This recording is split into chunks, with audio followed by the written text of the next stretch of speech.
Cet après-midi, vous présentiez Un avion sans aile, qui est un polar, qui se déroule dans les années 1970. Est-ce que vous pouvez nous en dire un peu plus sur ce film? Ouais, c'est un roman de Michel Bussy qui avait été un énorme best-seller dans les années 2000 et qui était, dont il s'est inspiré d'un fait divers réel, le crash du Mont Saint-Olive qui était dans les Vosges, qui avait été un crash qui avait beaucoup marqué les esprits à l'époque où il n'y avait pas eu de survivants. Il est parti de ce terrible fait divers et il a inventé, c'est la magie des romanciers, en tout cas des bons, et il a inventé une histoire d'une fille qui aurait survécu.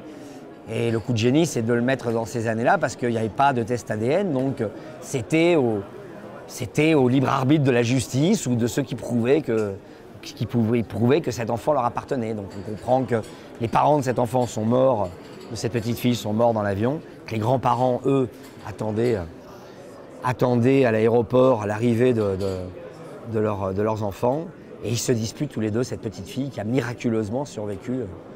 Et puis on retrouve le film 20 ans après, en 98, en pleine Coupe du Monde, c'est le 2 juillet 98, 8 jours avant la finale, 10 jours même, puisque c'est le 12, et 2 juillet 98, dans une France en liesse, heureuse, le bouillonnement de la Coupe du Monde, donc une France qui est totalement insouciante comme ça, et cette femme, cette jeune fille qui est dans cette insouciance-là, tout d'un coup s'aperçoit qu'elle n'est peut-être pas dans la bonne famille à cause d'un coup de fil dramatique, mais dont elle n'entend pas la fin, autrement il n'y aurait pas de suspense. Et tout d'un coup, voilà, elle se dit « Merde, qu'est-ce qu'il a voulu me dire? Je ne suis peut-être pas l'enfant que je crois être. » Donc c'est une recherche d'identité au travers d'une enquête qui s'étale sur 20 ans. C'est vraiment ce qu'on appelle les page-turners. C'est des romans qu'on lit, qu'il ne faut pas lire le soir parce que autrement tu dors jamais. Quoi, tu vois. C'est des romans que tu lis comme ça, tu veux toujours savoir la fin. En plus, c'est les pavés de l'été, tu vois. Et c'est assez remarquable le travail qu'a fait Jean-Marc et ses auteurs, Jean-Marc Rudnicki, parce qu'il a travaillé sur l'adaptation et les dialogues. Je veux dire, le travail qu'il faut faire, parce que les arborescences dans les romans, les personnages qu'on suit et puis qu'on abandonne, etc., tu peux pas le faire dans un film. Au bout d'un moment, tu peux plus déjà. Le budget n'est pas limité. Ce qui est merveilleux dans l'écriture, c'est que tu peux passer là, tous les deux on parle et puis on peut se projeter aux confins de l'univers si on en a envie. C'est magnifique l'écriture pour ça, c'est la chose la plus libre qui soit. Le cinéma a ses contraintes. Pénélope Rose Lévesque est absolument formidable, la petite Margot Châtelier et Yanis Lesper.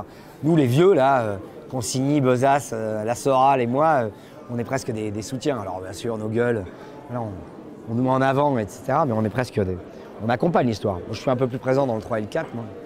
Mais voilà, c'était très agréable à jouer parce que c'est très ludique déjà de s'habiller façon années 70, les perruques, avoir la barbe à nouveau brune. C'était il y a si longtemps. Mais c'était très, très chouette parce que là, autant dans le film que j'ai fait, l'enfant qu'elle n'attendait pas, là, tu vas creuser dans des choses plus profondes, plus graves, qui sont plus de l'intimité, une sorte d'introspection, un peu comme ça. Il était bouleversant et on a vu à l'issue de la projection beaucoup de gens qui auront définitivement, mais tous les gens qui étaient là, ceux qui connaissaient le problème d'aînée de grossesse, bon, ça n'a fait que confirmer ce qu'ils imaginaient, mais ils sont peu à connaître ce problème, c'est un problème assez tabou. Et ceux qui ne connaissaient pas du tout et qui pensaient qu'une femme ne peut pas être enceinte en l'ignorant, qui pensent que c'est une hérésie, que c'était une manipulation féminine, une manière de camoufler la vérité, alors eux, ils en sont pour leurs frais, parce qu'ils ont vu dans le film que non, que ce n'est pas le cas, qu'il n'y a pas de cas où les femmes font semblant de... Et ça, de ce point de vue-là, le film est extraordinaire. Et en plus, il le fait au travers d'une histoire d'amour, de la reconquête d'un couple qui se reconstruit sur un tas de fumier, quoi, genre une horreur, quoi. Et là, j'ai senti vraiment, le public il y a eu un moment de moment suspendu à l'issue de la projection avant les applaudissements. Mais bon, Luchon, c'est quand même aussi un festival que j'adore. Il y a du ski, il y a du cinéma. Et j'aime bien skier dans les Pyrénées. Bon, mais très bien. Eh bien, merci beaucoup. De rien, de rien. Salut.